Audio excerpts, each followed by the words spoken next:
Hello everyone. Today I'm going to be talking about gifted and talented students. I think it's important to first understand the varying views on the definition of gifted and what attributes to giftedness. So we have to ask the following question. Is giftedness simply inherited, or should one consider environmental factors and their effect on being gifted? Some people believe the following. Giftedness is that precious endowment of potentially outstanding abilities which allows a people to interact with the environment with remarkably high levels of achievement and creativity. Others see the importance of attributing giftedness to both a person's natural ability and the environmental experiences the child encounters to develop those traits. We can see this in the following quote. Growth of intelligence depends on the interaction between biological inheritance and environmental opportunities.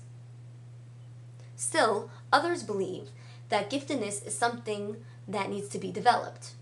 Whether giftedness is something developed, inherited, or resultant from environmental factors, a classroom teacher must be aware that there are high-ability students in his or her classroom. Now I'm going to discuss some of the factors that influence a gifted child's development and ultimate display of high-quality performances and products.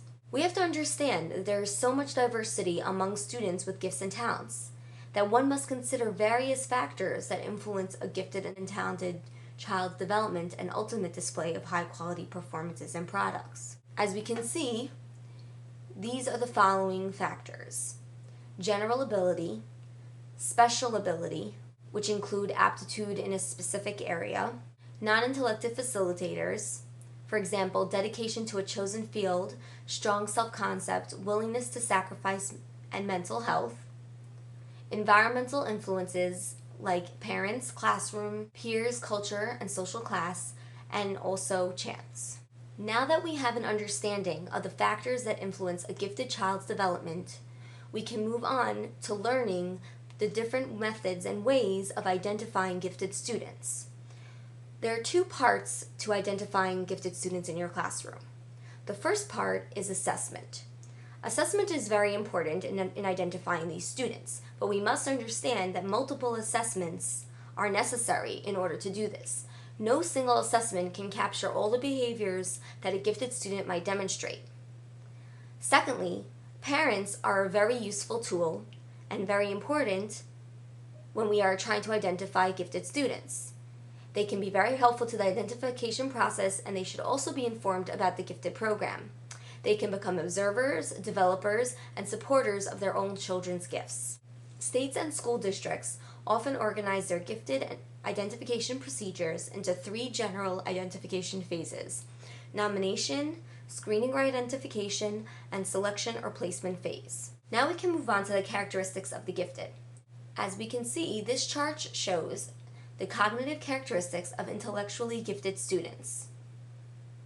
Some of these include their ability to comprehend materials at advanced levels, their ability to transfer knowledge and apply it to new situations, and their adeptness at generating original ideas and solutions to problems. Intellectually gifted students also exhibit certain affective characteristics. They may possess an unusual sensitivity towards others, a keen or subtle sense of humor, a heightened sense of self-awareness, unusual emotional depth and intensity, among other characteristics. As teachers of these individuals, it is important to keep these particular traits in mind when instructing these students. A broader understanding of these traits will allow for the best classroom practices and individualized learning instruction and activities tailored to the needs of these students. There are observable classroom behaviors that are exhibited by the gifted. Many times these traits manifest themselves as problem classroom behavior. These students might produce unfinished work, exhibit poor class and group work, and be overly sensitive to others to the extent that they fall into a perfectionist trap or fear failure.